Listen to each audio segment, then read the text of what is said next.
Bueno, muy buenas tardes.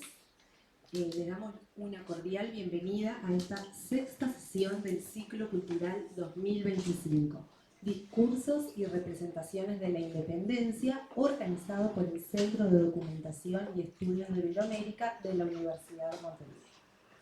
Nos convoca hoy la mesa redonda titulada Las publicaciones periódicas del Uruguay Independiente.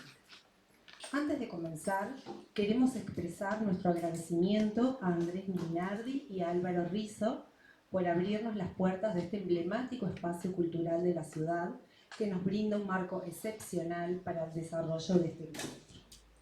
A continuación, presentaré brevemente a los expositores que nos acompañan esta tarde y a quienes también agradecemos hoy su presencia.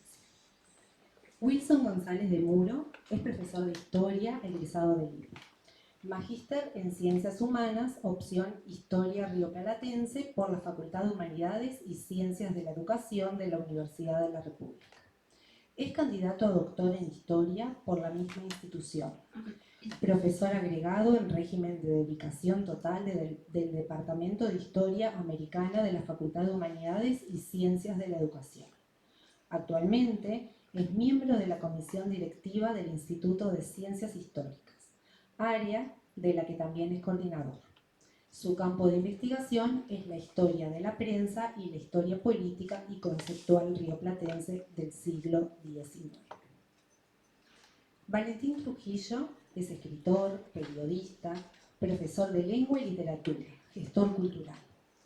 Entre 2005 y 2015 trabajó escribiendo en el diario El Observador.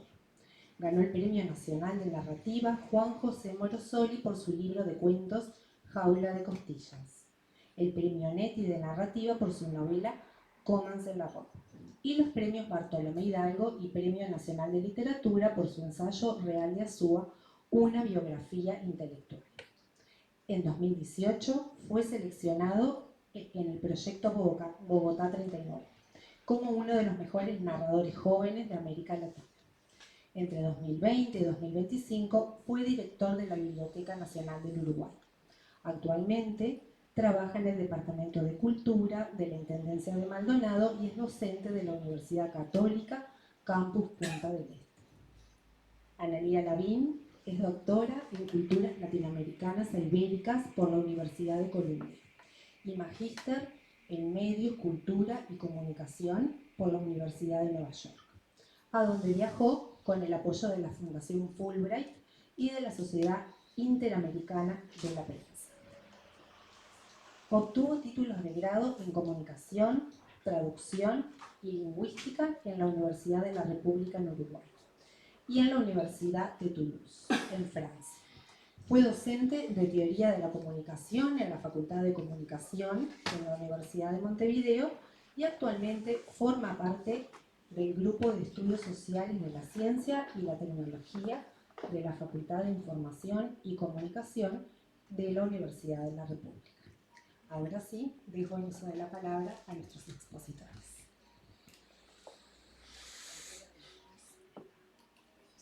Yo voy a tratar de no utilizar. Lo que sí tengo que utilizar es esto. Sí.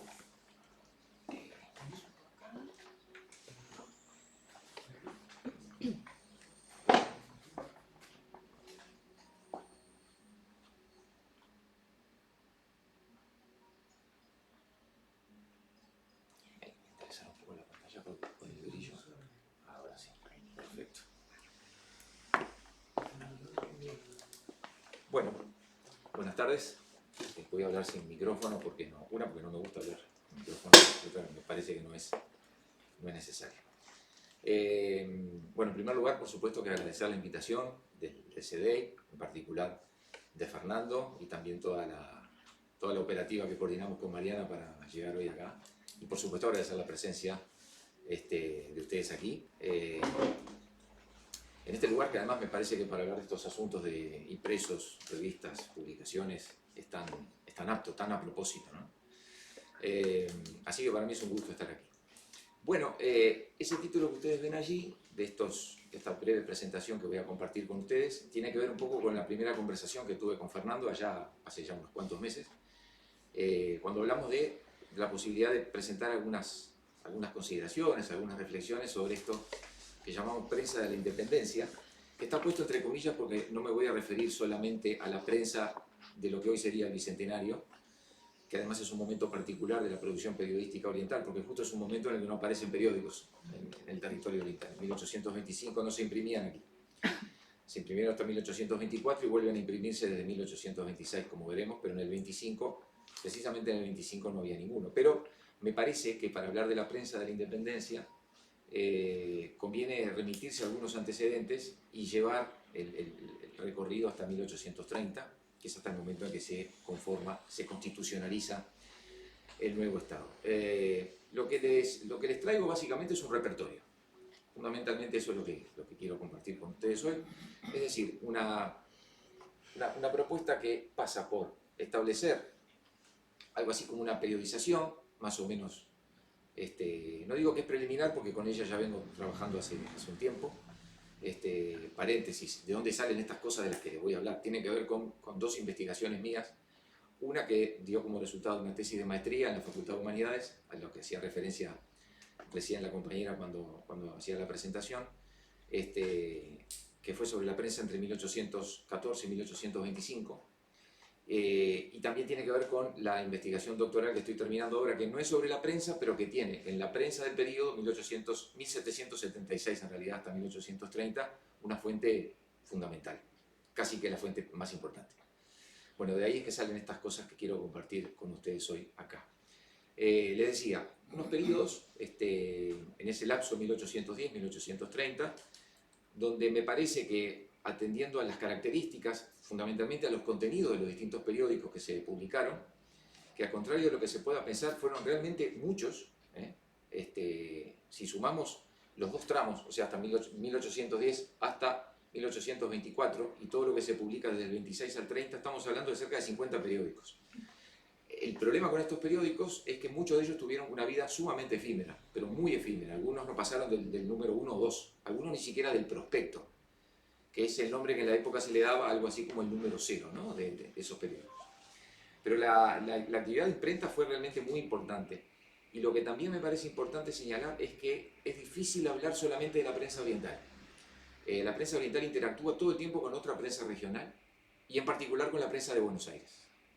Una por una cuestión de cercanía, y otra razón también por una serie de afinidades en cuanto a proyectos políticos entre los editores de ambas orillas, aunque esto no excluyó la interacción también con publicistas brasileños. Pero eso ya fue, digamos, fue como más difícil, es más difícil encontrar la interacción entre los publicistas orientales, y los publicistas de Brasil, pero sí es muy fácil encontrar esa interacción entre los periodistas. Recibían varios nombres: periodistas, papelistas, escritores públicos, gacetilleros, chismógrafos también se les llamaba, porque en muchos círculos intelectuales la actividad de prensa no era precisamente muy bien vista. Se lo consideraba una especie de literatura de segundo orden, o de tercero, según fuera el caso. Publicista. Sí, publicista dentro de todo era una denominación bastante decente, digamos, pero había otras, sí, como cagadita, por ejemplo, sí, claro, muy bueno. Que también aparecía. Bueno, digamos que tomando estos 20 años, es posible encontrar un primer momento entre 1810, con el estallido de la Revolución, y 1818, que yo le pongo ahí ese título de primeros ensayos, entre la Revolución y la Reacción, ya veremos por qué. Un segundo momento entre 1821 y el 24, que es donde hace claramente su aparición una prensa de carácter independentista y republicano, en algunos casos con una connotación más revolucionaria que en otros, pero claramente el independentismo republicano en materia periodística hace su aparición antes de 1825, en los años inmediatamente previos a 1825. Y después, entre 1826 y el 30, la irrupción de la prensa no montevideana, que es un fenómeno que se da a partir del año 26, hasta el año 24, toda la prensa que se publicó en el territorio oriental se imprimió en Montevideo y no en otro sitio, pero desde el 26 en adelante empieza a aparecer prensa publicada en algunas imprentas volantes, periódicos impresos en San José, en Canelones, en Durazno. Y ahí podemos hablar de una serie de proyectos políticos en pugna que se ven reflejados en algunos de estos contenidos de la prensa. Yo les decía que lo que les traigo es un repertorio, porque fundamentalmente lo que pretendo hacer es presentar muy rápidamente las características de los periódicos que aparecen en estos 3 momentos. Y si nos remitimos al primero, digamos que podemos encontrar un primer par de periódicos en los que, como ustedes comprenderán, por razones de tiempo, apenas voy a mencionar, no puedo entrar en sus contenidos. Ahí podríamos hablar de Acción y Reacción, porque el primer periódico de Montevideo no es la Gaceta de Montevideo Españolista, como sabemos. La prensa llega a Montevideo por mediación inglesa. Son los ingleses que invaden en 1807 los que introducen la primera imprenta que tuvo la ciudad. Montevideo no tuvo ni prensa ni imprenta hasta 1807. Pero digamos que con el inicio de lo que llamamos Revolución de Mayo y la aparición de la Gaceta de Buenos Aires, surge la necesidad, expresada por un miembro del Cabildo, de que hubiese un periódico que le contestara a la publicidad revolucionaria que llegaba desde Buenos Aires y que circulaba, pese a las prohibiciones, con mucha fluidez en el territorio oriental, en Montevideo y extramuros. Entonces digamos que a partir de la presencia de la Gaceta, la princesa Carlota Joaquina de Borbón, hermana de Fernando VII, que estaba instalada en Río de Janeiro porque era la esposa del futuro rey Juan VI, a pedido del Cabildo de Montevideo envía una imprenta para que precisamente el Cabildo tenga con qué combatir la publicidad revolucionaria. Y precisamente porque la donante es ella, es que a esa imprenta se la conoció de allí en más con el apodo de La Carlota. La Carlota fue la primera imprenta que tuvo el Cabildo de Montevideo, a excepción de la experiencia inglesa que les mencionaba hoy. Entonces digamos que tenemos acá un periodo en el que llegamos hasta 1814, la Gaceta de Buenos Aires con distintos títulos siguió imprimiéndose hasta 1821, pero esta Gaceta, la de Montevideo, y subrayo esta Gaceta porque hay otra en la década siguiente que es portuguesa, con el mismo título, esta Gaceta se imprime entre 1810 y 1814. Se deja de imprimir cuando Montevideo se rinde a las tropas del ejército de Buenos Aires comandadas por Carlos Federico de Alvear. Carlos de Alvear, perdón, Carlos Federico es otro. Ahí deja de aparecer esta Gaceta de Montevideo con una entonación claramente españolista, monárquica desde el principio hasta el final, y podemos hacer referencia a 2 ensayos, uno fugaz y el otro fugacísimo, podría decirse, si existiera el término, que son estos primeros periódicos de carácter revolucionario que se publican en Montevideo inmediatamente después de la caída de la ciudad. El Sol de las Provincias Unidas, que es el que aparece mencionado a la izquierda, es un periódico publicado por las nuevas autoridades de Montevideo que respondían a Buenos Aires y que con la misma imprenta que se imprimía la Gaceta de Montevideo, casi que inmediatamente después de tomar la ciudad deciden hacer 2 cosas, reabrir el teatro y sacar un periódico. Ambas cosas con el objetivo de ganarse la opinión. Bueno, ese Sol de las Provincias Unidas tiene una vida relativamente breve, si mal no recuerdo son unos 14 números y se publica entre junio y septiembre del 14, por distintas razones que no viene el caso de enumerar, pero que sobre todo tenían que ver con la poca popularidad que tenía el periódico. Se decide desmontar la imprenta y llevarla a Buenos Aires. Luego la va a rescatar el artiguismo, y con esa imprenta rescatada por el artiguismo aparece ese periódico, el periódico Oriental, del que apareció solamente el prospecto, como ustedes pueden ver allí. Es un periódico que no llegó a circular como tal, solamente se publicó ese número en el que se anunciaban los temas y en los que se hacía toda una presentación muy prometedora, que después no se concreta, acerca de la necesidad de escribir en favor de la libertad que se había conquistado recién y que se estaba defendiendo. Pero bueno, el periódico Oriental no pasó de su número inicial, entre otras cosas por la circunstancia esta bastante señalada del mal relacionamiento que el artiguismo tuvo con Montevideo.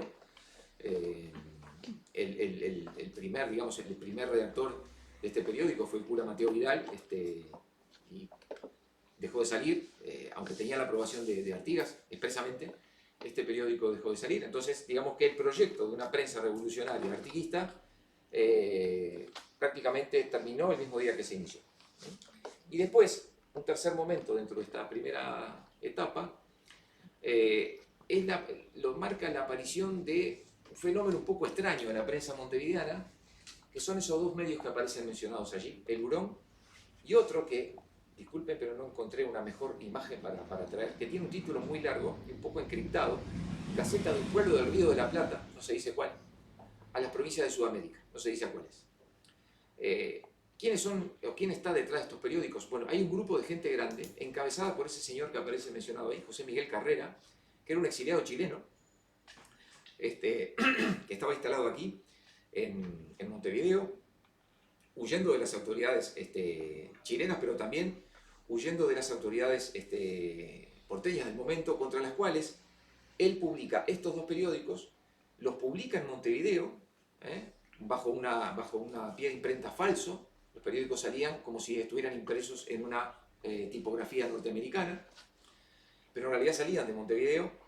No está claro si se imprimían en la ciudad o en un buque que estaba surto en la bahía montevideana, donde estaba montada allí la imprenta. Pero el principal objetivo del Hurón y de esta gaceta de un pueblo del Río de la Plata, las provincias de Sudamérica, era pegarle con todo lo que se le pudiera pegar al gobierno de Buenos Aires, que era el enemigo jurado de José Miguel Carrera, entre otras cosas porque el gobierno de Buenos Aires había ordenado la ejecución del hermano de José Miguel Carrera en la provincia de Mendoza. Entonces, un poco por discrepancias políticas con el proyecto unitario que encarnaba Buenos Aires en este año, en el que aparecen estos periódicos, 1821, entre 1818 y 1821, por allí, pero fundamentalmente en el 18 fue que Carrera hizo lo principal de su producción. Bueno, estos periódicos, si uno los lee, no tienen prácticamente ninguna alusión a Montevideo.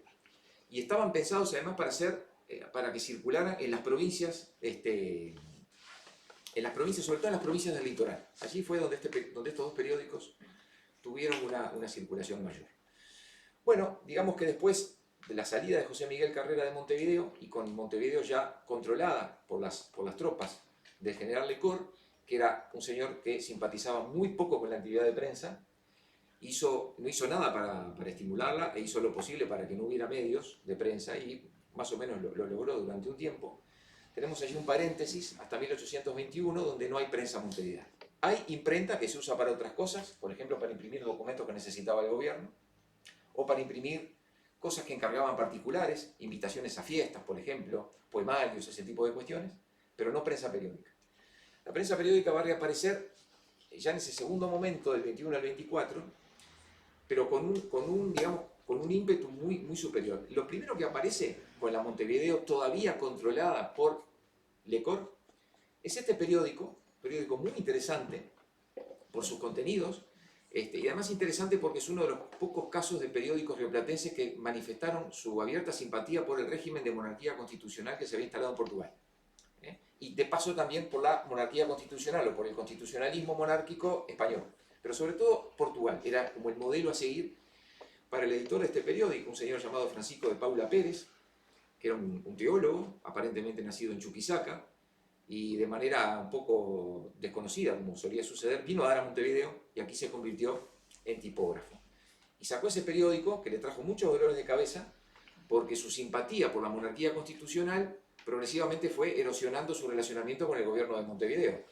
Porque conforme va pasando el tiempo, empieza a manifestarse una clara divergencia entre los ocupantes de Montevideo, que son favorables a Portugal, y los que son favorables a la independencia del Brasil, que está por consumarse. Lecor, aunque era portugués, era partidario de la independencia de Brasil. Entonces, que hubiese un publicista hablando mucho y muy bien del gobierno portugués, no era algo que cayese muy bien. Bueno, finalmente, este señor se ve obligado a cerrar el periódico, después huir de la ciudad, medio que entre gallos y medias noches, y ahí se le pierde un poco la pista, medio que a la apurada logra vender una parte de su imprenta, y se va. Pero después, ya con la independencia de Brasil consumada, en 1822, hay una historia que seguramente muchos aquí la conocen, que es la posición en la que queda el Cabildo de Montevideo a partir de la independencia de Brasil, porque Montevideo queda, digamos, con una parte del ejército portugués, o del ejército luso portugués que en su momento le había tomado, y queda al mando de Álvaro da Costa, que es un general portugués partidario de las Cortes de Lisboa y partidario del gobierno portugués, mientras que Lecor abandona la ciudad con una parte del ejército y se instala en la campaña, primero en Canelones, después anduvo también en San José, con la fracción, digamos, abrasilerada de aquella fuerza de ocupación. ¿Y qué pasa con el Cabildo de Montevideo? Encuentra la manera, políticamente muy hábil realmente, de, sin criticar prácticamente nada al gobierno, a la monarquía portuguesa, aprovechar que los portugueses que estaban en Montevideo eran filo-portugueses. ¿Para qué? Para cuestionar duramente la presencia de Brasil y la ocupación de Brasil en el territorio oriental. Entonces tenemos una ciudad controlada por los portugueses, en la que se producen varios periódicos que están claramente haciendo publicidad republicana, están claramente, digamos, promoviendo la reunificación de la provincia con Buenos Aires, pero sin tocar a Portugal. Sin tocar a Portugal. Porque además el proyecto que tenían Álvaro da Costa y sus hombres era que, una vez independizado Brasil, ellos salieran de Montevideo y el deseo que tenían era el de volverse a Portugal. Entre otras cosas porque estaban teniendo muchos problemas económicos ya para ser mantenidos aquí. Entonces, aprovechando esa circunstancia política realmente muy particular, es que la prensa, en particular, esos medios que yo pongo allí, pero hay muchos más, hay otros medios de carácter republicano que tenían a los caballeros orientales, esa lógica independentista bastante conocida. Últimamente han aparecido algunos estudios que nos muestran muchas más cosas de las que tradicionalmente sabíamos de ese colectivo, integrado por personas muy diversas, con muy diversos intereses, con muy diversas profesiones, casi todos sí miembros de la élite, pero con muy diversos, incluso con muy diversas simpatías políticas. Salvo un par en las que parecían estar todos de acuerdo, que era la salida de Brasil y digamos, el seguimiento o la emulación de un régimen político como el que se había instalado en Buenos Aires con Bernardino Rivadavia. ¿No? Ese era un poco el norte que tenían los caballeros orientales. Ser como Rivadavia, o que la provincia fuera como estaba haciendo la Buenos Aires, gobernada, porque en realidad era su ministro de gobierno, y no el presidente, que era Bernardino Rivadavia. El Pampero, La Aurora, El Aguacero, El Ciudadano y Los Amigos del Pueblo fueron periódicos que aparecieron entre el año 22 y 23. Algunos coincidieron, algunos se publicaron simultáneamente. Varios de ellos tuvieron los mismos redactores. Aparecen muy repetidos nombres que después van a tener mucha figuración en el primer elenco político oriental y también en la independencia. Me refiero a tipos como Antonio Díaz, Juan Francisco Giró, Santiago Vázquez, Francisco Solano Antuña. Todos ellos participaron más o menos largamente o durante un tiempo en la publicación de estos periódicos que tienen, como les decía, ese perfil. Cuando el conato revolucionario que los caballeros orientales intentan llevar adelante entre el 22 y el 23 fracasa, y eso da como resultado el retorno del ECOR a Montevideo y la partida de casi todos estos periodistas hacia otros sitios, la mayor parte hacia Buenos Aires o alguna provincia del litoral. Bueno, todo este periodismo republicano desaparece, desaparece rápidamente, y aparece fugazmente un nuevo ejemplo de prensa monárquica brasileña, que es otra Gaceta de Montevideo con el mismo título, pero redactada enteramente en portugués. Y que lo que hace esta Gaceta ya es publicitar o defender la monarquía brasileña.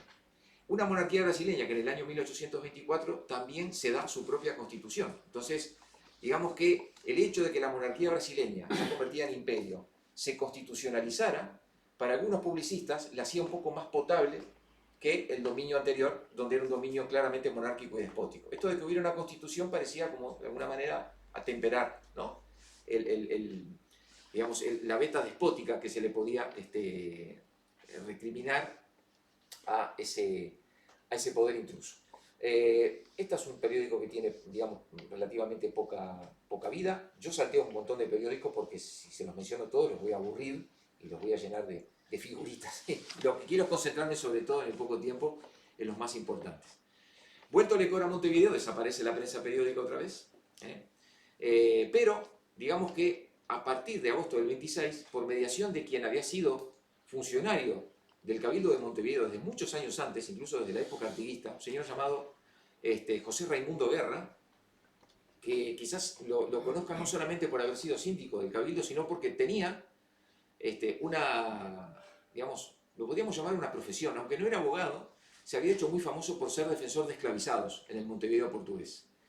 Como dijera mi querido amigo Arturo Bentancur, un defensor de oficio sin título alguno, porque no tenía ningún título. Tenía conocimiento de cómo funcionaba el mundo judicial de tanto haberlo merodeado.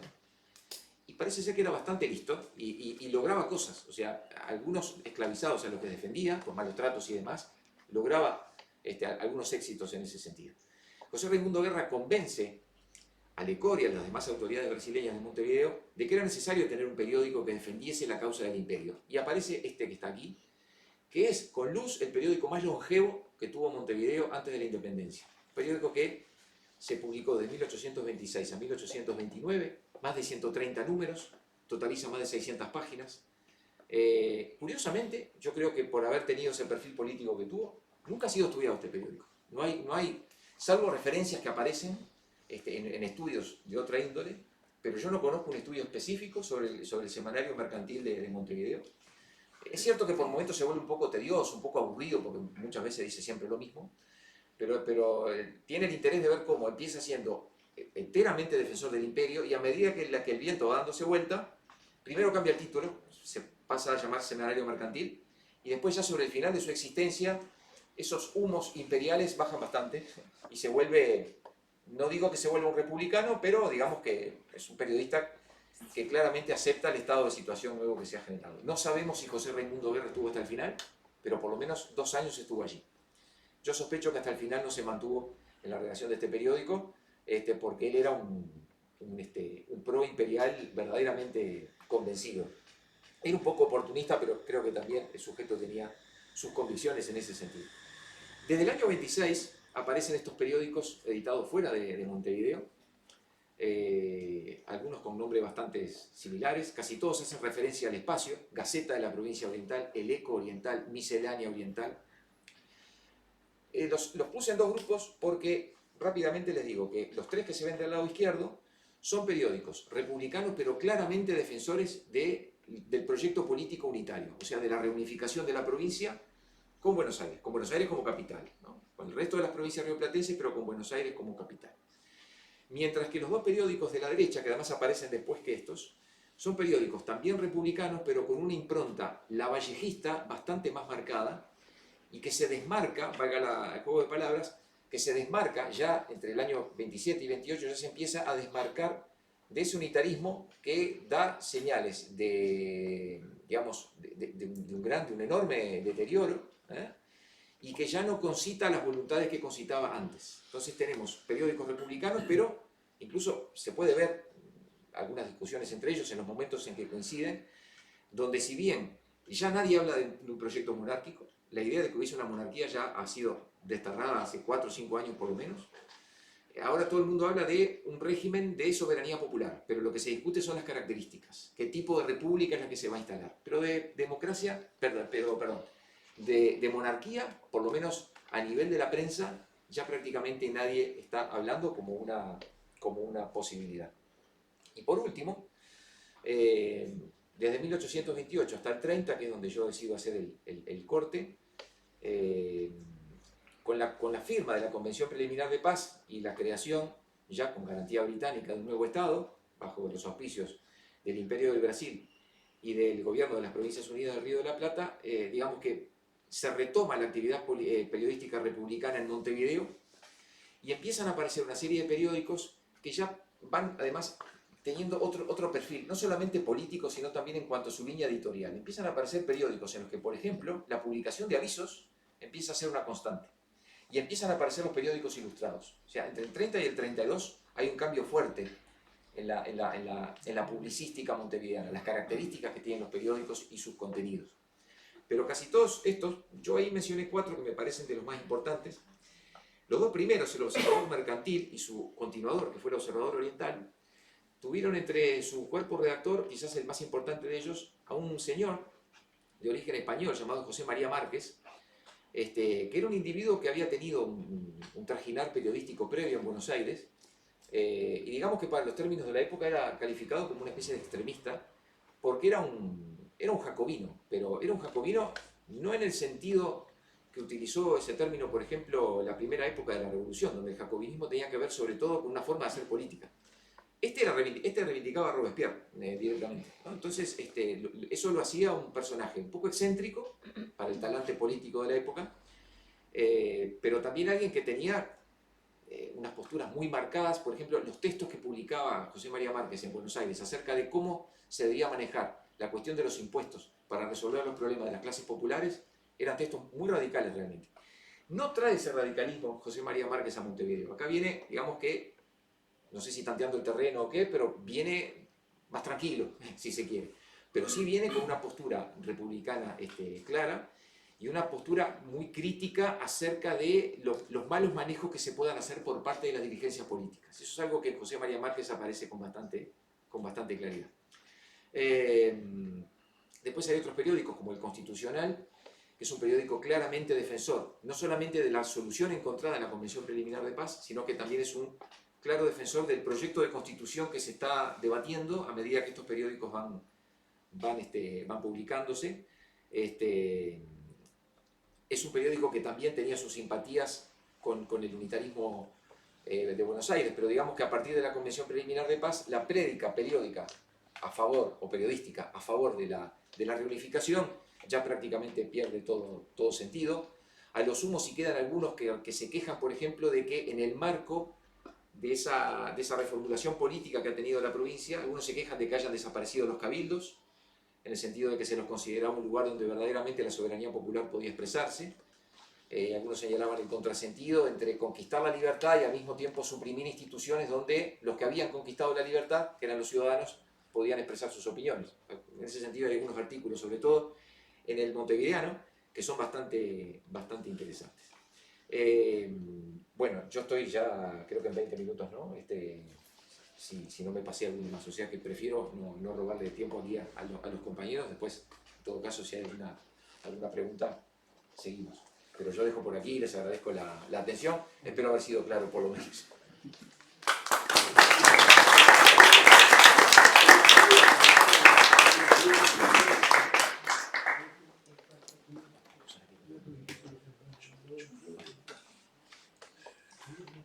No lo probé, pero ya que tenemos la oportunidad.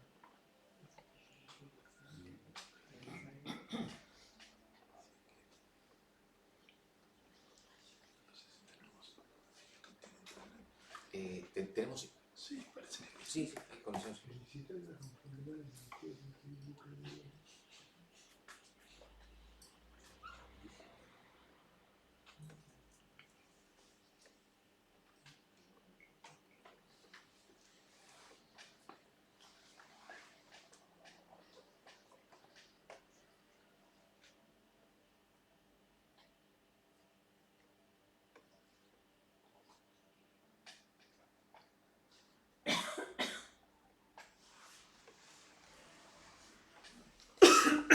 Bueno, buenas tardes. Yo sí voy a usar micrófono. A ver, ahí, ¿sí? Bueno, muy buenas tardes. Muchísimas gracias por estar aquí. Gracias a Fernando por la invitación. Gracias a Mariana por toda la coordinación, el cariño. Y gracias a Wilson y a Analia, que es un gusto compartir este diálogo con ustedes. Además, aquí también saludo a Andrés Linardi, porque creo que este es un contexto hermoso para tener este tipo de diálogos y de encuentros. Yo dejé de ser director de la Biblioteca Nacional el 28 de febrero pasado, pero la convocatoria y el compromiso que hemos tenido con Fernando hace que vuelva a hablar de la biblioteca en uno de los proyectos que para mí fueron los más queridos, de un complejo quinquenio que tuvo obviamente en los años de pandemia unos desafíos realmente muy grandes. La verdad es que yo no soy historiador y me voy a referir más bien a la arquitectura o a la estructura de un proyecto que se basa sobre todo en el acceso a fuentes para investigadores, para historiadores, para estudiantes y también para el público en general, para curiosos de la historia. Esta situación fue potenciada, este proyecto de digitalización de prensa del interior del siglo XIX y de la primera mitad del siglo XX, fue de alguna manera acicateado por la pandemia. Y partía de la base de una discriminación geográfica que creo que todavía hoy mantiene el Uruguay en buena parte, y es el del acceso a las fuentes. Porque si bien hubo proyectos muy importantes y hubo esfuerzos muy grandes, y aquí tenemos representantes nada más y nada menos que del proyecto Anáforas, tan fundamental para la historia de los estudios humanísticos en el Uruguay, y si bien es cierto, porque hay que reconocer que previamente desde instituciones públicas, culturales públicas como la Biblioteca Nacional y otros, había habido algunos proyectos de digitalización y de democratización del acervo, realmente en cuanto a prensa del interior había un déficit muy grande, porque la Biblioteca Nacional básicamente se había concentrado en colecciones de Montevideo. Y está muy bien que así haya sido, porque, como recién decía Wilson, y mucho después también, por supuesto, en 1830, Montevideo fue un gran centro, o el gran centro de generación de diarios, periódicos, quincenales, semanarios y demás. Pero lo que sucedía es que si había alguien que estaba en Bella Unión, en Rivera, en Aceguá, en Tarariras, en Paso de los Toros, en Sauce o en el Chuy, y quería tomar un contacto directo con esos materiales, tenía que venir a Montevideo. En una situación muy desventajosa con respecto a alguien que vive en Ciudad Vieja, en el centro, en el Cordón, o incluso en Carrasco o en el Cerro, que se toma un ómnibus y en unos minutos más o menos está en la Biblioteca Nacional y puede tener ese acceso. Por lo tanto, además se juntaba la circunstancia de la pandemia, porque quizá ustedes no lo recuerden o no lo sepan, pero en los primeros meses de la pandemia, con aquella incertidumbre gigantesca que teníamos, no se sabía si el papel era vector de contagio. Los materiales se prestaban y había que tenerlos cuarentenados. No solamente la cuarentena era para los seres humanos, también era para los materiales bibliográficos. Bueno, se calculaba qué se les ponía, si había que ponerles alcohol, luego se tomó la decisión de que no, porque el alcohol podía dañarlos, en fin. Los guantes y los tapabocas ya eran, y aquí ellos lo pueden saber, ya eran una práctica corriente en el manejo de materiales, por lo tanto el COVID-19 desde cierto punto de vista como que popularizó las prácticas de los investigadores en algún sentido. ¿Qué sucedía? La Biblioteca Nacional tenía en sus registros casi todas las colecciones de todos los departamentos del Uruguay. Casi todas. De las capitales departamentales, de las ciudades secundarias y también de los pueblos chicos e incluso de parajes que uno hoy puede verlos como lugares que están semipoblados, pero que hace mucho tiempo se tomaron el trabajo de publicar determinados medios de prensa. Pero la Biblioteca Nacional no tenía la cantidad de escáneres que se necesitaba para un proyecto de esta envergadura y la cantidad de gente para poner esto que estamos viendo allí de pie, porque implicaba, bueno, una cantidad gigantesca de funcionarios, de horas y de horas hombre, horas mujer, horas funcionario, que excedía sus posibilidades. Por lo tanto, se nos ocurrió un formato que fue accesible en colaboración con las intendencias y con el Congreso de Intendentes. Lo planteamos en el Congreso de Intendentes, el Congreso de Intendentes dijo que sí. ¿Y en qué consistía? En un círculo virtuoso. La Biblioteca Nacional tenía los materiales originales. La Biblioteca Nacional tenía el personal capacitado que podía a su vez capacitar a otras personas en cada departamento. Las intendencias que tenían que poner, tenían que comprar el equipamiento, que era un escáner, un llamado escáner de brazo, no era realmente muy oneroso. Estábamos hablando de menos de $1000, que en el presupuesto de una intendencia, más allá de las enormes diferencias y la heterogeneidad que tienen las intendencias, era posible.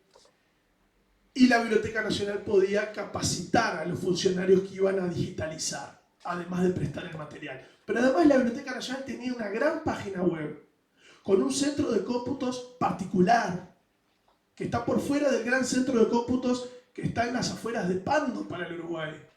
¿Saben que si por casualidad fallara ese centro de cómputos que está allí por la ruta 101, creo que es la que es, se cae internet en el Uruguay? Hay una página que sí se mantendría arriba, que sería la de la Biblioteca Nacional, porque tiene su propio centro de cómputos que está ubicado dentro del edificio.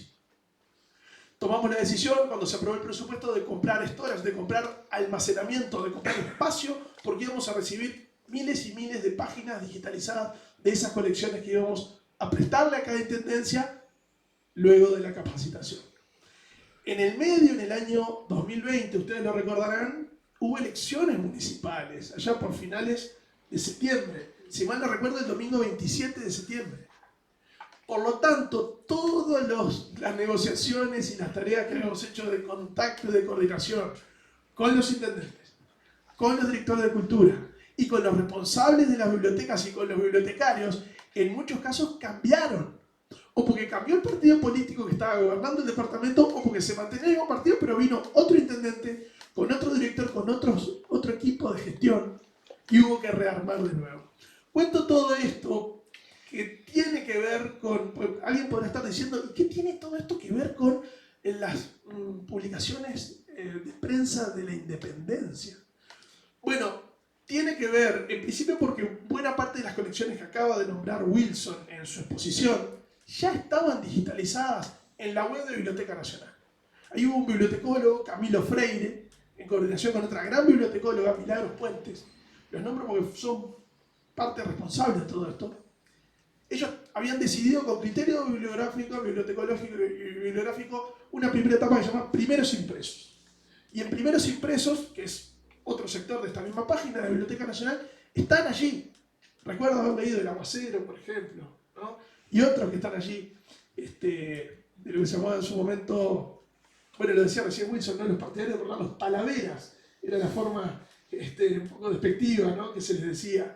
Y también del posicionamiento que tuvieron los orientales en esa Cisplatina, y de hecho también aprovecho a agradecerle a Wilson por su excelente artículo en una de las revistas de Biblioteca Nacional, que se llamó 2 siglos sobre la biblioteca durante el periodo cisplatino, donde también por allí aparece José Raimundo Guerra, amigo de Larrañaga y albaceas de... Custodio de su libro, ¿no? Y custodio de la colección de Pérez Castellano.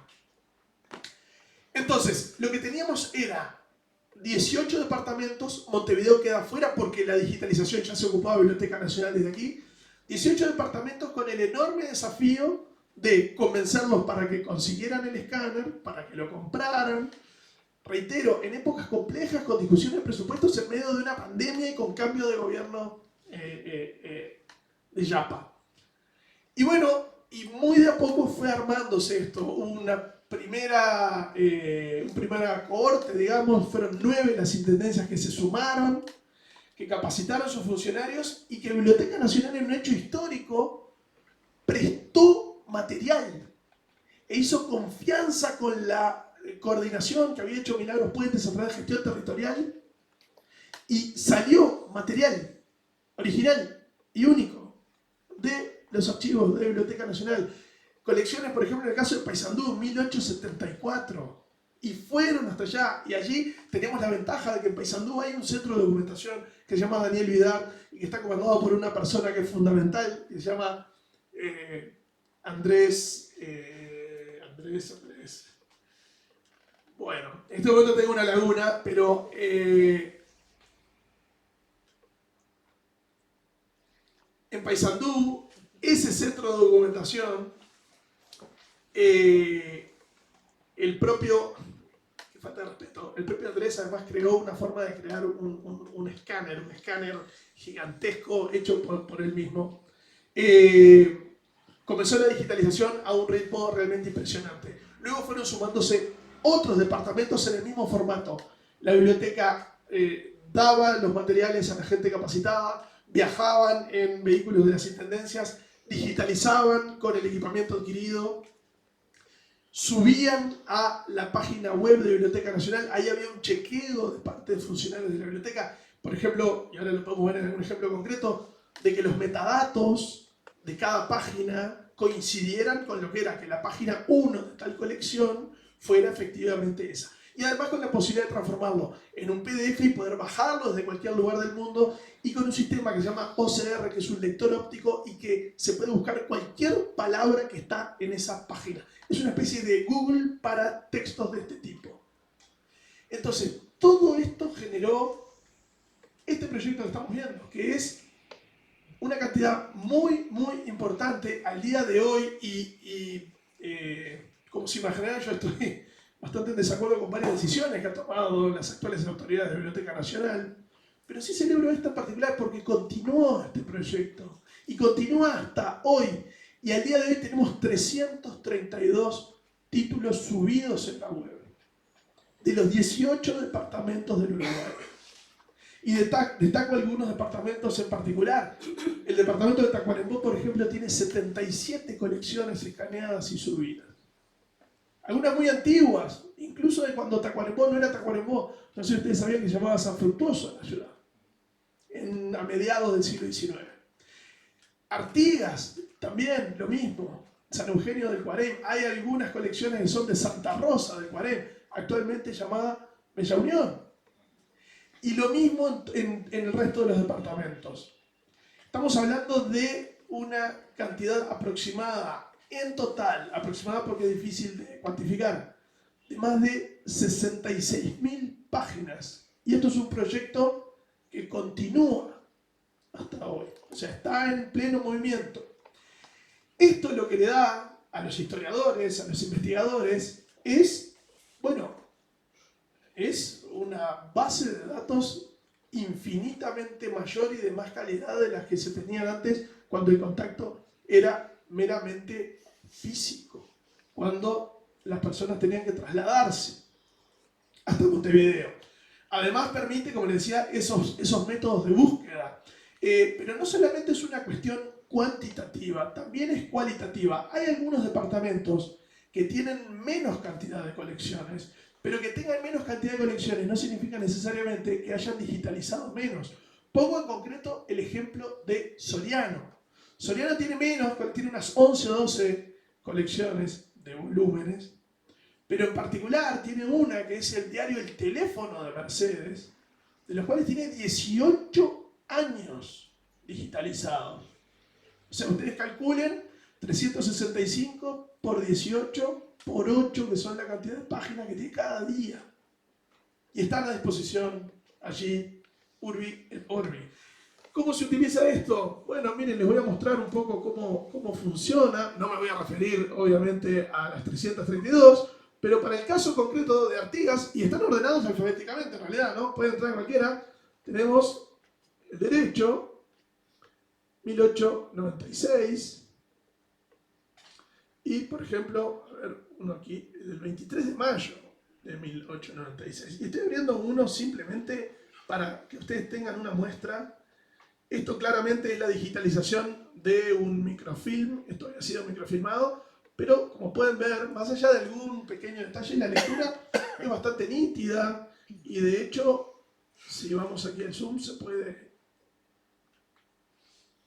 leer realmente muy bien. Esto está a disposición del que quiera desde cualquier lugar del mundo. Capaz que digo una obviedad, pero me parece destacable porque realmente es un servicio que da la Biblioteca Nacional en coordinación con este proyecto, y creo que ha redundado también en algunas investigaciones de lo que se denomina, no siempre con buena intención, pero es como se denomina historia local. Y la historia local en realidad es la que luego, cuando se va uniendo y se va organizando y se va ubicando en el mapa teórico, es lo que luego compone la historia con H mayúscula, digamos, ¿no? En efecto, hay muchos investigadores, algunos de carácter profesional, otros de carácter más amateur, que están trabajando en los departamentos y que están tomando esta base de datos como, como lo que es, ¿no? Como una herramienta, fundamental. Les quería mostrar el ejemplo concreto de Tacuarembó porque realmente impresiona. Acá hay dos funcionarias que están trabajando, pero miren la diversidad. Yo me había hecho una anotación bastante somera de algunas características, porque es difícil realmente cuando hay un paisaje tan heterogéneo como este, poder hacer generalizaciones, pero bueno, podemos hacer algunas. Como decíamos, ¿no? Son publicaciones en muchos casos de las capitales departamentales, también de ciudades secundarias. En algunos casos, según la fisonomía humana del departamento, las rivalidades entre la capital departamental y la segunda ciudad también repercuten de manera muy atractiva en la publicación de prensa. Hay un caso muy concreto, mi departamento, Maldonado, La capital departamental durante mucho tiempo en realidad fue la ciudad secundaria del departamento y el centro económico y también cultural fue San Carlos. Por lo tanto, es San Carlos la ciudad que en el último cuarto del siglo XIX tiene la pujanza. Lo mismo pasa en departamentos como Río Negro, donde Fragmentos y Jung tienen esa cuestión. Algo similar pasó con Florida y Sarandí Grande. Luego hay otros departamentos que por su propia organización urbana, hay dos casos emblemáticos en ese sentido, son Colonia y Canelones, tienen muchas ciudades y muchos pueblos. Bueno, la diversidad es muchísimo mayor. ¿Qué tenemos básicamente? Un poco es la versión más compleja de algo que había nombrado recién Wilson en sus palabras, ¿no?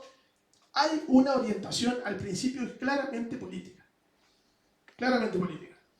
Y a partir de la conformación de los partidos, no solamente del Partido Blanco y del Partido Colorado en todas sus vertientes internas, sino otros partidos que pulularon por el siglo XIX y otras corrientes ideológicas, ¿sí?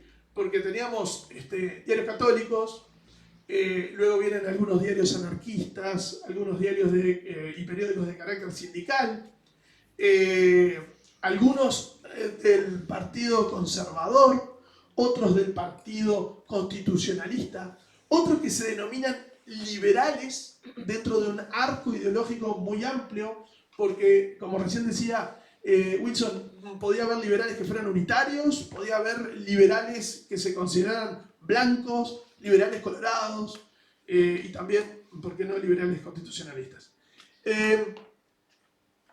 Tacuarembó tiene 77, Florida 65, Río Negro 36, pero como decía, no es el tema de la cantidad lo que hace al valor, por supuesto, ¿no? Como en el caso de Soriano, también destacaría San José. San José no tiene tantas colecciones diferentes, pero sí tiene su diario Los Principios completo de 1914 a 1921, cada día de esos 7 años. El ritmo de las publicaciones, encontramos semanarios, bisemanarios, periódicos quincenales, mensuales. Había algunos en el siglo XIX que era muy común que salieran cada 3 días, pero nunca era con una periodicidad exacta. Salían de pronto un jueves, un domingo y un martes. El formato cambia. Tenemos dificultades para hacer definiciones transversales y genéricas, porque el campo de estudio obviamente es demasiado variopinto. De todas maneras, como decíamos, había una primera intención claramente política. Luego empezamos a ver que aparecen las secciones, crónicas políticas, luego hay crónicas policiales, sociales, por supuesto, bailes, conmemoraciones, gente que está enferma y aparecen en avisos de salud, obviamente avisos fúnebres, y luego la propaganda, la publicidad y los avisos en general, ¿no? Desde remates hasta bueno, casas comerciales. ¿Por qué decía que esto redunda en la historia local y también, hasta diría, en la historia familiar? Porque ha habido casos concretos en localidades como Sarandí del G, como Villa del Carmen, en Durazno. También sucedió un poco con Lascano, en Rocha, donde, claro, en 3 o 4 generaciones tenemos gente que son parientes. Del dueño de la panadería, del dueño de la ferretería, del peluquero, del concesionario de autos, del almacén. Y surgieron un poco espontáneamente, quizás no con tanto método histórico y no con tanta herramienta formal, pero sí en investigaciones familiares una cantidad enorme de ejemplos, con los cuales también esta plataforma y esta herramienta se transformó en una reflexión sobre el pago chico y sobre la identidad, que bueno, funcionó de manera bastante atractiva. Quería, antes de cerrar y de ceder la palabra, porque creo que también estoy un poco cerca del límite, quería poner algunos ejemplos muy concretos para que vean el grado de especificidad. El surco, por ejemplo, de Tacuarembó, el surco, a ver si lo tenemos. Y esto a mí me pasó, por ejemplo, yo, como decía, no soy historiador, pero me atrae muchísimo la historia política del Uruguay. El surco. ¿Por qué les muestro el surco? Porque es un órgano de la juventud por la candidatura de Alfredo Valdomir. Miren la especificidad. Y solamente duró lo que duró esa campaña, que es la del año 37-38, ¿no? Y hay muchos de este tipo, publicaciones de distintas agrupaciones dentro del vallismo, dentro del riverismo, dentro del socismo. En la década del 20 y del 30 los partidos estaban mucho más atomizados que hoy. Entonces, esto es prensa, no es siquiera prensa partidaria, es de un sector de una de las facciones de un partido muy particular, porque recordemos que en el 38, entre otras cosas, el vallismo no participó, se abstuvo. Así que había dos candidaturas, si mal no recuerdo, Valdomir y Blanco Acevedo. Y esto es un órgano de la juventud por Valdomir del departamento de Tacuarembó. Y están todos sus números.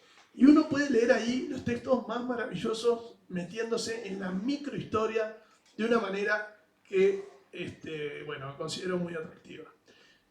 Otro ejemplo raro, ya que estamos como en y acá, imagínense, en 332 colecciones hay mucha cosa rara, ¿no? Rara entre comillas. Una colección de Rivera que se llama Oca Navarro. ¿Y por qué quería destacar Oca Navarro? Porque, ya lo van a ver, está en portugués, pero se edita en Rivera, 1895. Tenemos que ponernos en contexto de la revolución farroupilha, lo que estaba sucediendo del otro lado de la frontera en Río Grande do Sul, donde peleaban, digamos, un ejército republicano, que era como filo gaullo, que quería la independencia, o por lo menos la autonomía de Río Grande do Sul, frente al ejército del Brasil, que era el ejército de Río de Janeiro, el ejército del gobierno central. Aquí vale recordar que Gumercindo Saravia y Aparicio Saravia peleaban del lado de los gaullos. Bueno, Oca Navarro fue un periódico que los exiliados farroupilhos en Rivera publicaban porque estaban proscriptos en su estado, ¿no? Paulino Vares. Miren, tutto per la libertà. El tamaño de la letra. Sí, el tamaño es chiquito realmente, pero la verdad es que las maravillas de la tecnología y de la buena calidad del escaneo hacen que, a pesar de que es un poquito pata de mosca, se lee relativamente bien, ¿no? Con un poquito de esfuerzo. El último ejemplo, porque siempre se dice que por lo menos 3 genera un conjunto, ¿no? Pero podríamos estar horas con esto. En el departamento de Durazno, hay un... No sé si hay alguien de Durazno. Sí, aquí, Natalia. ¿Sos de Durazno Capital o del interior del departamento? Capital. Durazno Capital. ¿Tú conoces un paraje que se llama Chileno? Sí, no lo conozco, pero lo he escuchado. Bueno, Blanquillo, Sí, Capilla de Farruco. sí. Bueno, toda esa zona del este del departamento de Durazno. Sí. Ahí, en el año 26... Bueno, aquí miren, Nueva Época de Sarabia allí claramente tiene en la tapa a Sarabia. O sea, esto era una publicación de los blancos independientes. Pero quiero mostrarles uno que se llama Los Dos Chilenos. A ver si lo encuentro. Gracias, Wilson. Los Dos Chilenos. A ver, hoy el paraje chileno es un lugar que parece vacío. Yo deduzco que en el año 26 había, y efectivamente estaba el nombre de la gente, pero aquí estamos hablando no del Uruguay profundo, de la profundidad del Uruguay profundo. Esto era un periódico independiente, defensor de los intereses regionales. ¿Y por qué Los Dos Chilenos? Porque había un paraje que se llamaba Chileno y un lugar que le decían Pueblo Chileno. Director, Orlando Pécora. Se imprime en los talleres gráficos en Durazno, ¿vieron? Ituzaingó 634 Durazno. Y aquí se refiere, bueno, a hechos del paraje, ¿no? A los bailes, a las reuniones, a las necesidades que tenía estos lugares llamados Los Dos Chilenos. Pero quiero ir simplemente a... ¿Vieron esto, por ejemplo? La Casa del Nuevo Rumbo de Andrés... Bueno, la bodega Faró, que es de ahí, de la zona, porque todavía queda cerca de Villa del Carmen viñas que son de de esta gente, de la misma familia. Último modelo, panadería de galletas, Luis Balugani. La gente, salvo que se hayan ido, que también es una... O sea, las propagandas tienen los nombres de los responsables. ¿Ah? Ahí, el comercio de los ombúes de Joaquín Ovidio Rodríguez, estableciendo los talas de Ventura Curvelo. Es una forma fabulosa de reconstruir la historia comercial de este lugar. Y simplemente, lo digo porque podría haber 1000 abordajes. Solamente estoy poniendo ejemplos y tocando 3 departamentos distintos en localidades distintas y con perfiles distintos para que ustedes vean la enorme diversidad que hay aquí. ¿Sí?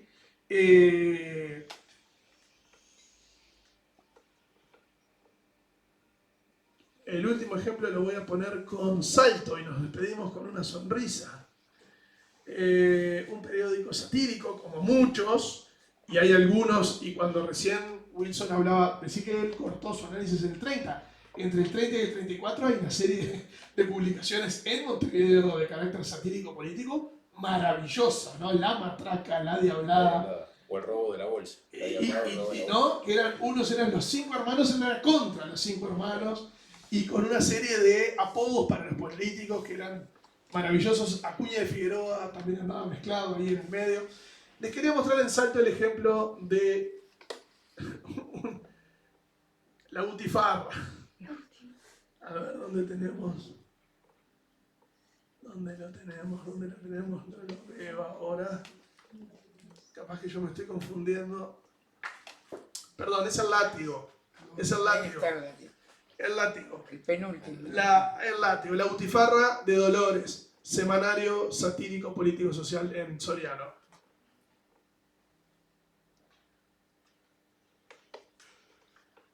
Bueno, ¿y qué tiene el látigo? Bueno, ya lo dice su propio nombre, ¿no? Va a pegar chasquidos y va a pegar latigazos y fustigazos a los rivales políticos del momento.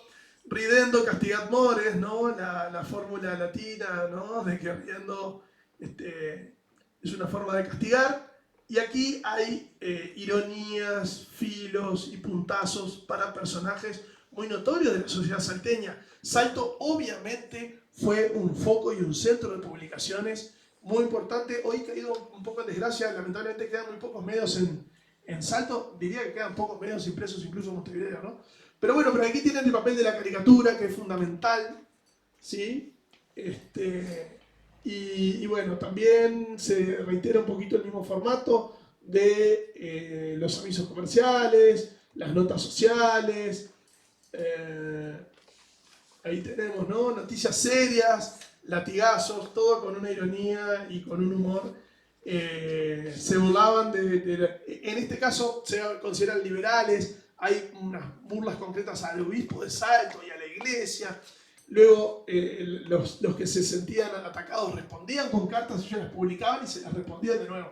En fin, este también fue un formato dentro de las publicaciones de carácter político que también se utilizó. Bien, cierro por aquí, simplemente quería presentarles este proyecto. Para mí fue de los más queridos, de los más complejos, de los más difíciles de realizar, y reitero y celebro, más allá de discrepancias muchas, que la actual dirección de la Biblioteca Nacional continúa adelante con esto. Muchísimas gracias.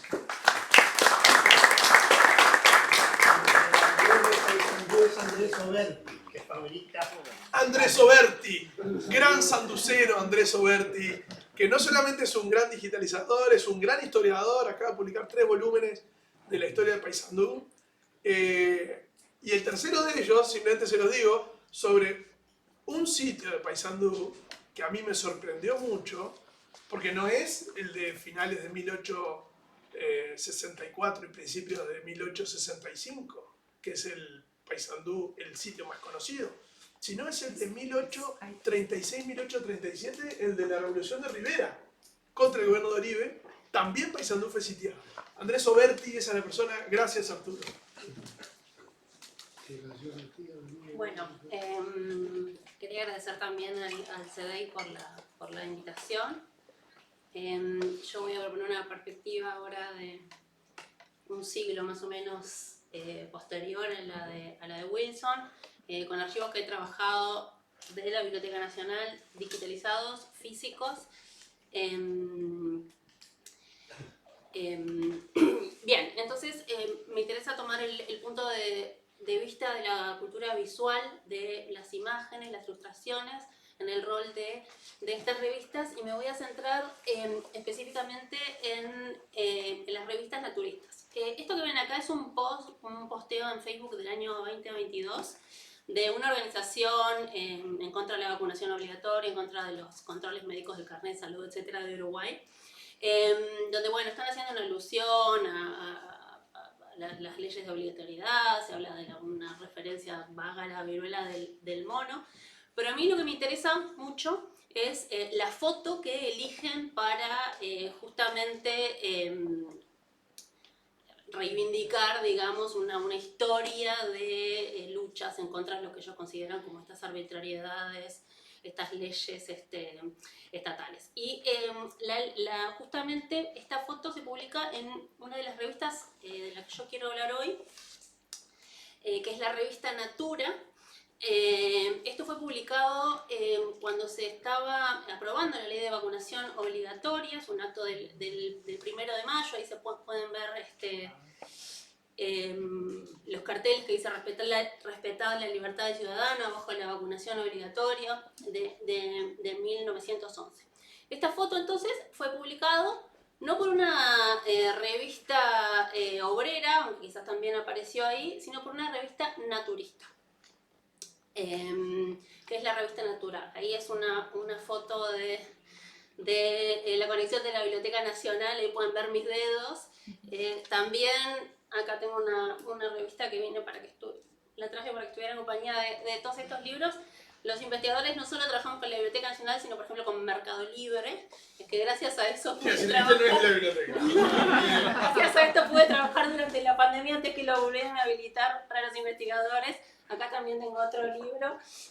Bueno, así que está lo digital, están las bibliotecas y están también los archivos familiares que se ponen a la venta en Mercado Libre, ¿no?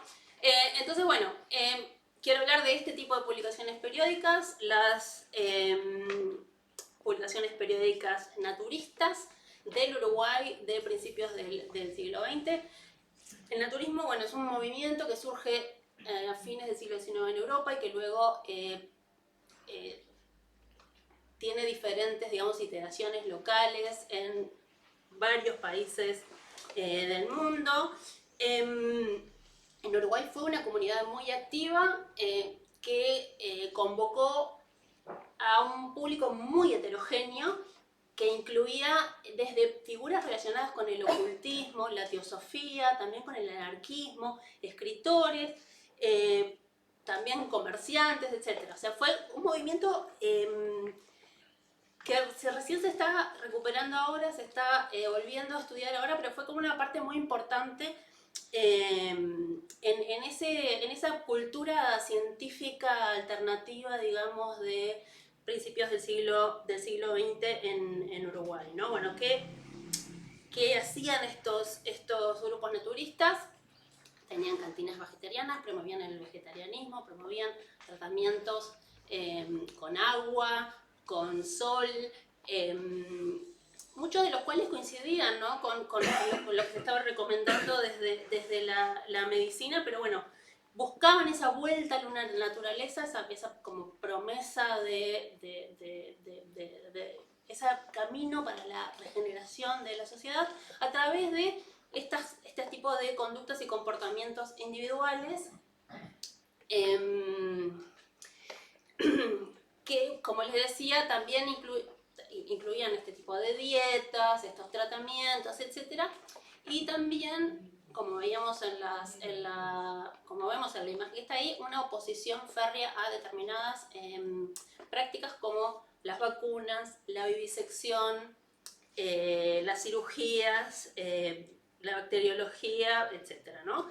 Y justamente cuando se aprobó la ley de vacunación obligatoria en 1911 fue un momento donde tuvieron muchísima visibilidad en frente, digamos, antivacunista, y tanta visibilidad tuvieron y tuvieron un rol tan importante que incluso se llegó como a pedir, las autoridades sanitarias pidieron a algunos periódicos a la prensa, digamos, que no lo publicaran, que lo censuraran de alguna manera, ¿no? El gobierno apoyaba esta medida. Entonces fue un movimiento en ese momento muy popular.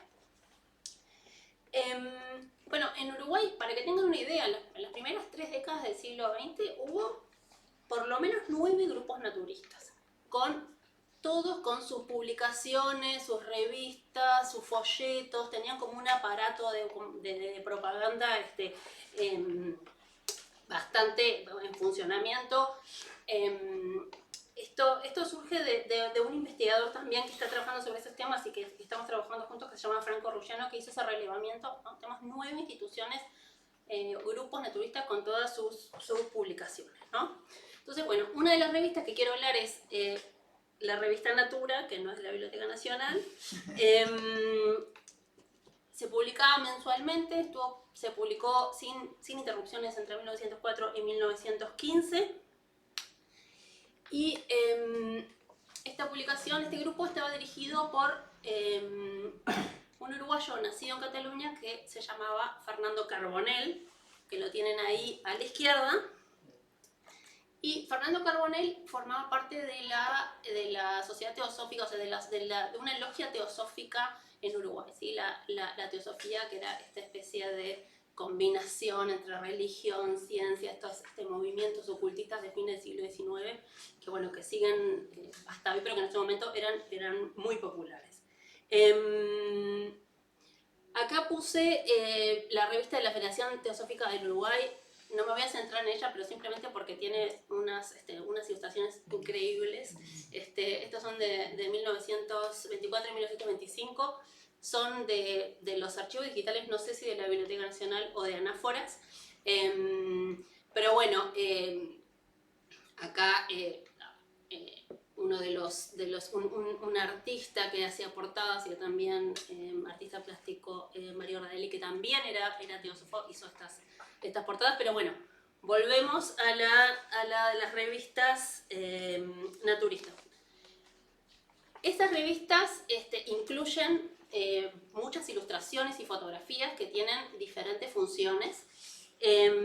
A veces, como en el caso que pueden ver a la izquierda, es simplemente como algo decorativo y alusivo a los temas que se están hablando. Ahí en ese caso está hablando de el arte brahmánico para ilustrar un grupo en India vegetariano, etc.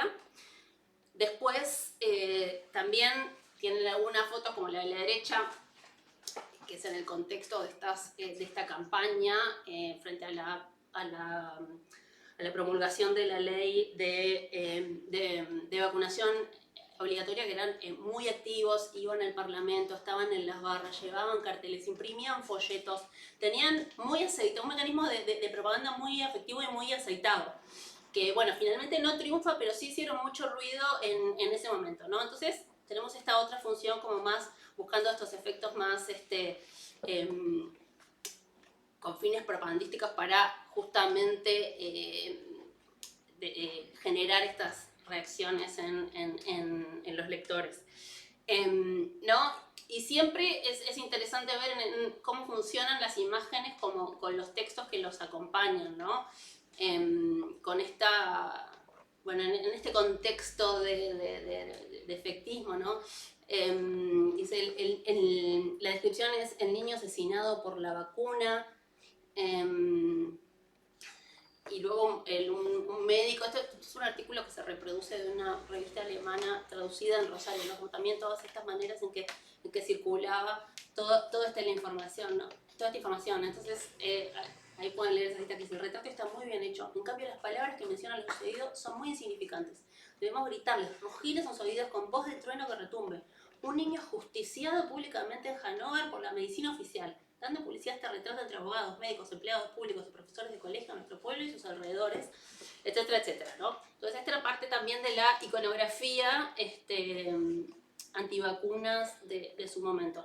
Y acá también tengo otros ejemplos de la revista Natura, donde también usaban fotos estos son como testimonios de curaciones que hacían ellos, de personas que estaban desahuciadas, a las cuales la medicina no les ofrecía respuestas, iban y con los métodos naturistas que eran bastante genéricos, incluían una dieta vegetariana, baños, algunos ungüentos, etc. Se curaban, ¿no? Hay una foto que acá dice caso de apendicitis curado sin operación, por ejemplo en el de la derecha. Era un momento también donde la medicina había muchas respuestas que no podía dar, ¿no? Estamos en un caso donde todavía no había antibióticos, la tuberculosis no podía tratarse, no había muchas respuestas de la medicina, y del naturismo se ofrecían estas alternativas. Y lo último que quiero mencionar de esta revista también es en uno de los números aparece con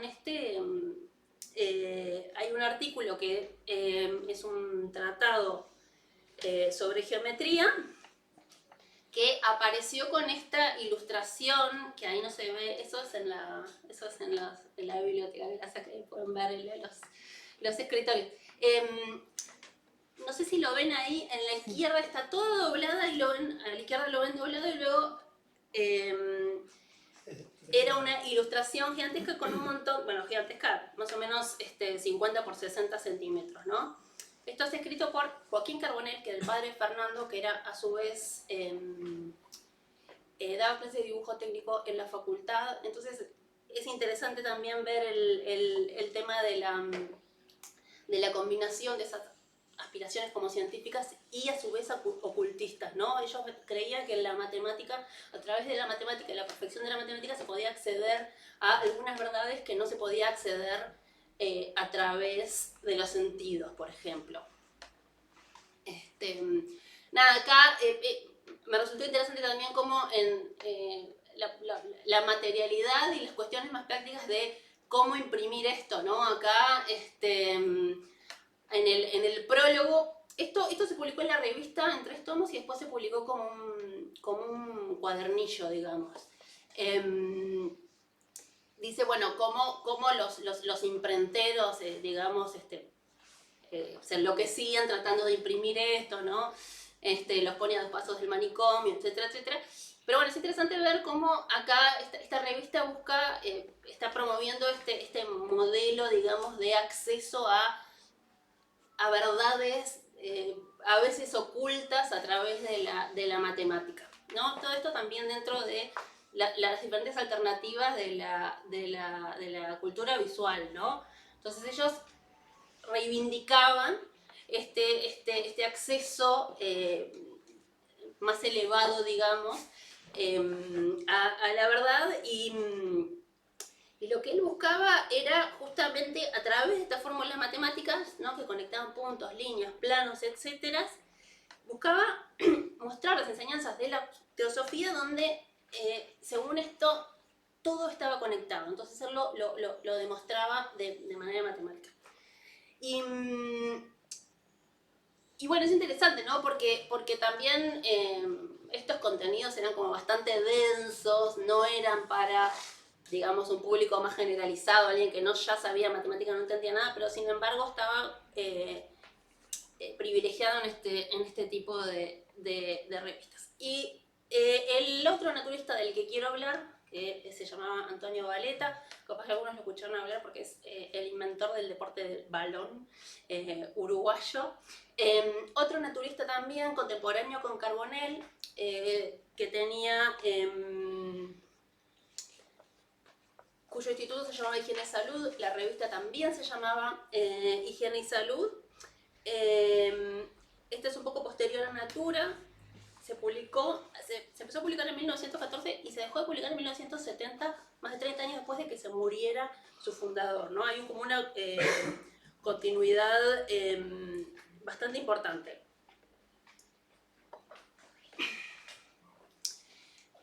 Y vemos que acá hay una en las revistas de Valeta vemos que, bueno, los elementos gráficos son más prominentes, hay una preocupación por la accesibilidad de la información y también por el entretenimiento y por el efectismo de alguna manera, ¿no?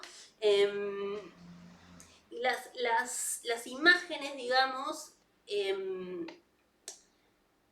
son una parte como muy importante de esa estrategia, porque todos estos institutos naturistas también tenían que ocuparse de todo el aspecto comercial para su supervivencia, ¿no? Entonces, no solamente acá tienen, por ejemplo, publicidad de inventos, de un invento de él, de baños de asiento, ¿no? para hacer para respirar vaos, etcétera, baños de vapores con el sistema de él supuestamente. Vendían suscripciones, vendían cursos por correspondencia, bueno, tenían todo un abanico de servicios que ofrecían y que, bueno, que era fundamental para poder sobrevivir como institución, se tenían que financiar ellos, ¿no? Entonces, las ilustraciones tenían, y las imágenes tenían un rol muy importante en eso. Por ejemplo, en un momento, ahí esa cita que está ahí es una cita de este libro del naturismo en el hogar. También tiene una portada muy linda, después si alguien la quiere ver también, dejo acá los libros. Él está diciendo, bueno, tenemos un montón en esta nueva edición, la de 1927 es la cuarta edición, tenemos muchísimas más, tenemos casi 800 imágenes, etc. Y dice, láminas hermosas que demuestran los efectos de la tuberculosis, la sífilis, el cáncer y otras enfermedades han sido puestos con todo acierto en cada capítulo, ¿no? Entonces, ahí traiciona un poco, ¿no? Como esta cuestión más comercial de la hermosura, en realidad eran imágenes que eran, o sea, esta está de espaldas, eran imágenes muy explícitas, de personas lastimadas, etc. Entonces también tenían un componente como de entretenimiento, de alguna manera, y de shock, y de generar como reacciones, ¿no? Bueno, sí, pero en realidad, o sea, supongo que era una versión de otras baños de vapores, pero lo vendía como un invento, ¿no? Están él y su familia como modelos también. Ahora vamos a ver algunas fotos de eso, ¿no? Bueno, todo se enviaba al interior, se enviaba al exterior, esto se podía comprar por correspondencia, etc. También parte de lo que hace esto, acá son imágenes que son en contra de la vivisección.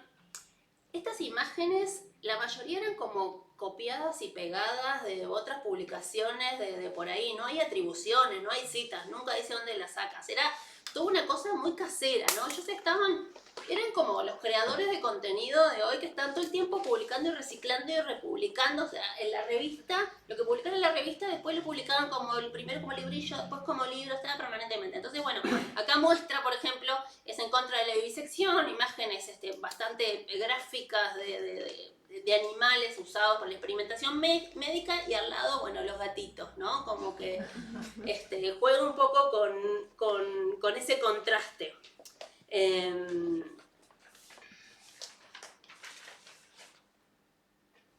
Otro tipo de fotografías que hay ahí son las del antes y después. Yo les había mostrado antes en Natura como algunos testimonios de recuperación.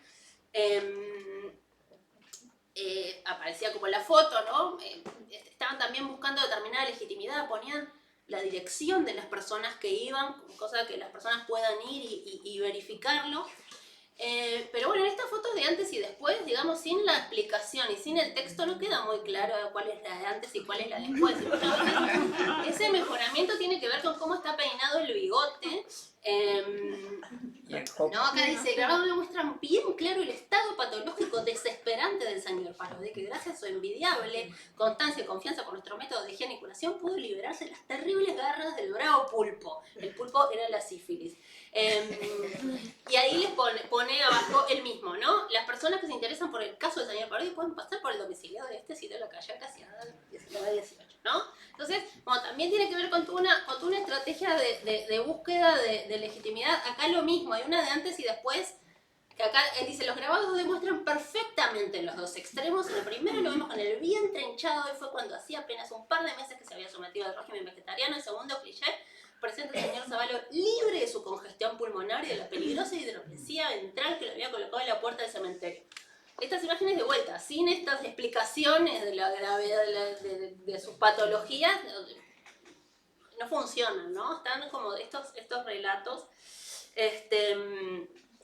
Entonces, bueno, esta búsqueda de legitimidad, de presentarse como una alternativa científica válida, también tenía una función en el contexto de la medicina en ese momento, ¿no? O sea, ellos estaban, los naturistas, Valeta, Carbonell y muchos otros, estaban como podían ser considerados ejercicio ilegal de la medicina, podían tener problemas legales. Entonces ellos tenían todos estos mecanismos para legitimarse como actores, digamos, científicos, que eran los que se consideraban. Entonces publica absolutamente todas las cartas. Él, por ejemplo, le manda a todo el mundo, le mandaba, no sé, a Bas Ferreira su libro. Iba Ferreira y decía, bueno, gracias por el libro, me voy a prescindir de hacer comentarios sobre el tema, y él igual lo publicaba. Ahí pueden ver que habla de el rey Alfonso, de el presidente, cada mención me parecía como que se ve como esta especie de trabajo como muy artesanal, de autopromoción permanente, ¿no? Y para terminar, que ya estoy ahí medio pasada, acá tenemos a sus hijos. Sus hijos aparecían todo el tiempo, su esposa, anécdotas familiares, ¿no? Y de vuelta, esto estaba presentado como si fuera, tenía como esta foto es una especie de función probatoria del éxito, ¿no? Estos son los hijos en una edición posterior, ya más grandes, ¿no? Entonces, bueno, ella los presenta como ejemplares vegetarianos y después de estas breves demostraciones prácticas, ¿habrá madres que abogarán por los trozos de cadáveres que indigestan los estómagos de sus inocentes hijitos? ¿Está? Estaba como de nuevo, esto se presentaba como evidencia del éxito, no era necesario nada más, ¿no? Por eso él decía muchas veces hechos y no palabras. Esto alcanzaba para mostrar. Acá de vuelta, la verdad se impone por los hechos. La esposa, los 3 hijos, y muestra, bueno, estas fotos demuestran el éxito. Lo mismo, por ejemplo, incluye el relato del parto de uno de sus hijos, ¿no? Entonces lo relata de una manera dramática, ¿no? El niño no salía, él dice, infinidad de pensamientos pesimistas se atravesaron por mi mente, no tuve más remedio que ser fuerte ante la posible catástrofe. Y ahí finalmente lo interviene, sin usar lo que llama el forceps alópata, y la hace el niño, y bueno, y todo esto se presenta, ¿no?, como evidencia probatoria de la infalibilidad de este método. Acá está él de bebé, él posando, ¿no? Es como que se muestra a su público, ¿no? Como para generar, ¿no? Esta como una especie de vínculo afectivo, ¿no? Acá dice el profesor Valeta en diversas etapas de su vida, como bebé, bueno, los 38 años, etcétera. Y bueno, justamente esta otra función de la imagen, ¿no? Por un lado el emprendimiento comercial, por otro lado esta función como probatoria, esta otra función como de generar esa especie de vínculo afectivo con sus lectores. Pero bueno, todas estas publicaciones también tenían una cosa de apuntar a que la ciudadanía aprendiera a cuidarse por sí misma, ¿no? Él hablaba de ser médico de nosotros mismos, apuntaba como este ideal permitido por esta cultura impresa que había en Montevideo en ese momento tan importante, ¿no? Fíjense todos estos grupos, todo lo que publicaban, y esto apuntaba justamente como este ideal de esta ciudadanía que era capaz de cuidarse y de regenerarse a partir de la individualidad para llegar a lo colectivo. Gracias.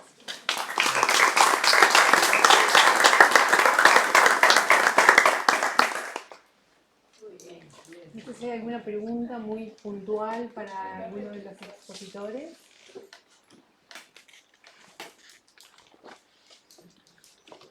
Bueno, en ese caso entonces vamos a dar cierre a esta mesa redonda. Agradecemos a todos a quienes nos han acompañado en esta tarde y los invitamos muy cordialmente a la actividad de clausura del Ciclo Cultural 2025, que tendrá lugar el próximo jueves 13 de noviembre. Presentaremos Cuerdas de ida y vuelta, recital comentado para celebrar 200 años de la independencia. Una propuesta que combina música y palabra en diálogo con nuestra historia. Contaremos con la participación del profesor Gustavo Reina y la interpretación vocal de Isabel Barrios. El encuentro se realizará en el Palacio Santos del Ministerio de Relaciones Exteriores. Muchas gracias y hasta luego.